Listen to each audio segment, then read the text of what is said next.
খুনি বাকশালী ফ্যাসিস্ট হাসিনা দেশ ছেড়ে পালিয়ে গিয়েছে, তাদের নেতা কর্মীদের আজকে হদিস নাই। আপনারাই ভোট দিয়ে নির্বাচিত করবেন কারা আপনাদের দেশটাকে পরিচালনা করবে। ক্ষমতা কেন্দ্রিক রাজনীতিটা হবেই শুধুমাত্র দেশ ও জাতির কল্যাণে দেশকে গড়ে তোলার জন্য। 16 বছর পর আজকে আমরা বিচ্ছিন্নভাবে বিনা কোনো বাধা প্রতিবন্ধকতায় আপনাদের মাঝে উপস্থিত হতে পারছি, আমাদের রাজনৈতিক কর্মকাণ্ড পরিচালনা করতে পারছি।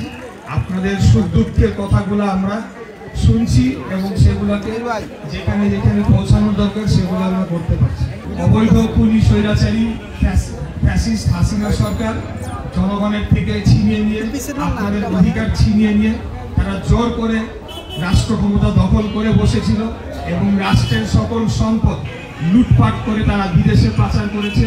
কিন্তু আমরা দেখতে পাচ্ছি এলাকার তেমন কোনো উন্নয়ন তো হয় নাই, পরিবর্তন হয় নাই, বরঞ্চ এখানকার রাস্তাঘাটের যে খোঁজ খবর আমরা নিলাম সবকিছুরই একটা বেহাল অবস্থা। 2020 সালে ঢাকা দক্ষিণ সিটি থেকে আমি বিএনপির মনোনীত মেয়র প্রার্থী ছিলাম এবং আপনারা জানেন যে তখন কিভাবে ওই সময় তৎকালীন খুনি হাসিনার আত্মীয় ফজলেনুর তাপস এবং তার গুন্ডা বাহিনী এবং তৎকালীন যে রাষ্ট্রযন্ত্র ছিল পুলিশ থেকে শুরু করে সবাই মিলে আমাদের ভোটটিকে তারা ছিনতাই করে নিয়ে যায়, চুরি করে নিয়ে যায়, দিন দুপুরে জনগণের অধিকারকে তারা কেড়ে নিয়ে যায়।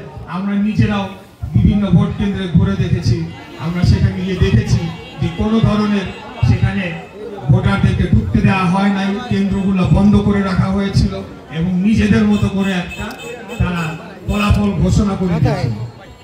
এখন আমি আপনাদেরকে বলতে চাই যে 5ই আগস্ট ছাত্র জনতার অভ্যুত্থানে খুনি হাসিনা দেশটাকে বাধ্য হয়েছে, দেশ থেকে পালিয়ে গিয়েছে। এর থেকে লজ্জাজনক একজন রাজনীতিবিদ। আমরা তো বিরোধী দলে ছিলাম 16টা বছর, আমাদের উপরে এমন কোন অত্যাচারটা নাই যেটা মামলা দিয়ে হত্যা করে, কিন্তু আমরা দেশ তো ছেড়ে পালাই যাই নাই। আমাদের তো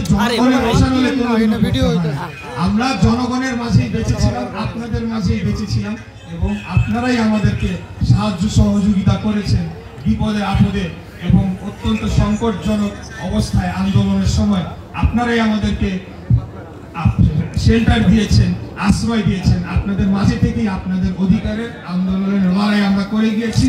সেটার জন্য আমরা গর্বিত যে আমরা বাংলাদেশ জাতীয়তাবাদী দলের রাজনীতি করি। শহীদ রাষ্ট্রপতি জিয়া রহমানের আদর্শের দল, আমাদের নেত্রী, বাংলাদেশের সবচাইতে জনপ্রিয় অন্যতম রাজনৈতিক নেত্রী দেশনেত্রী বেগম খালেদা জিয়ার দল এবং আমাদের আগামী দিনের পথ প্রদর্শক দেশনায়ক জনাব তারেক রহমানের দল আমরা করি এবং আমরা সেটার জন্য গর্বিত যে আমরা জনগণের মাঝে ছিলাম, আছি এবং আগামীতেও থাকবো।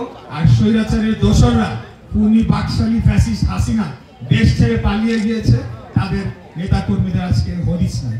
আমাদেরকে আগামী দিনে এমন কাজ করতে হবে যাতে জনগণ আমাদেরকে ভালোবাসে, জনগণের যে আস্থা তৈরি হয়েছে আমাদের উপরে সেটি যাতে অক্ষুণ্ণ থাকে এবং এমন কোনো কাজে আমাদেরকে জড়ানো যাবে না যার কারণে আমরা বিতর্কিত হই, আমাদের যে অর্জন সেগুলো ম্লান হয়ে যায় এবং জনগণের মাঝে আমাদের প্রতি কোনো বিরোধ প্রতিক্রিয়া তৈরি হয়। সেজন্য আমি বলবো আগামী দিনে আমাদের এখানে যারা সবাই বিএনপির নেতা কর্মীরা রয়েছে আপনাদেরকে সাথে নিয়ে কয়েকটি কাজ আমি করতে চাই। এর মধ্যে অন্যতম হবে আমাদের যে 31 দফা যে সংস্কার প্রস্তাব রয়েছে সেখানে খুব ভালোভাবে জিনিসগুলো উল্লেখ করা রয়েছে যে আমরা এমন এক রাজনীতি নিয়ে আসতে চাই যেখানে রাজনীতিবিদরা অথবা নির্বাচিত কোনো জনপ্রতিনিধিরা তারা নিজেদেরকে রাজা ভাবা শুরু করবেন না। তারা কোনো ক্ষমতাকে নিজের একটা নিজের ব্যক্তিগত স্বার্থ উদ্ধারের জন্য সেটিকে ব্যবহার করবেন না। ক্ষমতা কেন্দ্রিক রাজনীতিটা হবেই শুধুমাত্র দেশ ও জাতির কল্যাণে দেশকে গড়ে তোলার জন্য। এটি হলো আমাদের প্রথম একটি অন্যতম কাজ হবে।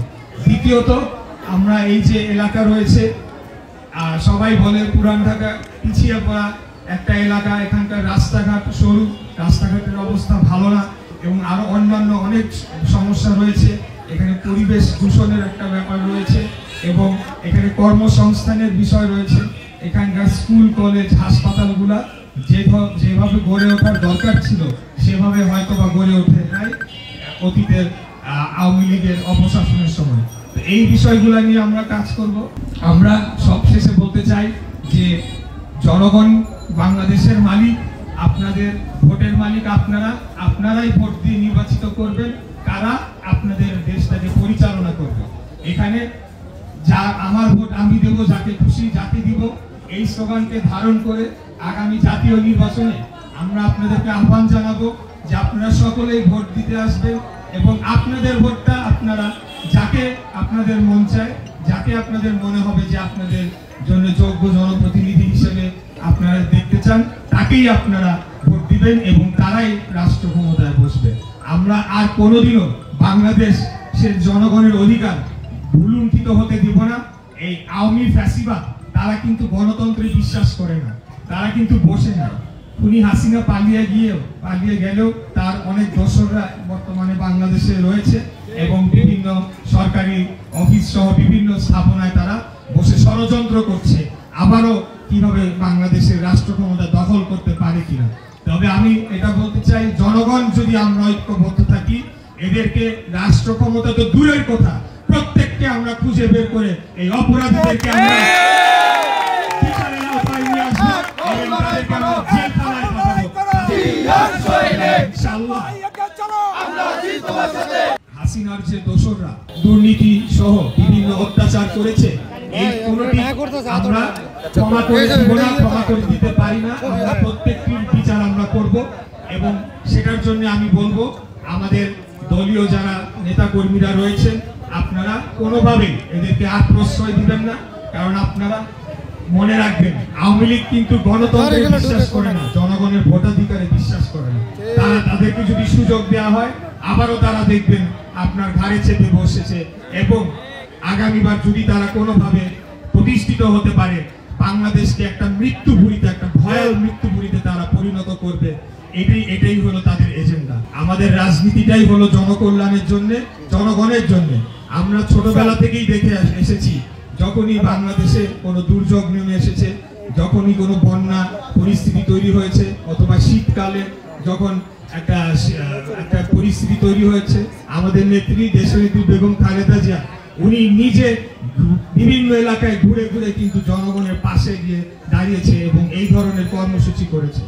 ওনার সেই সব কর্মকাণ্ড থেকে আজকে আমরা অনুপ্রেরণা নিয়ে, শিক্ষা নিয়ে আমাদের রাজনীতিটা এগিয়ে নিতে চাই এবং আমরা জনগণের দোয়া চাই, জনগণের ভালোবাসা পেতে চাই।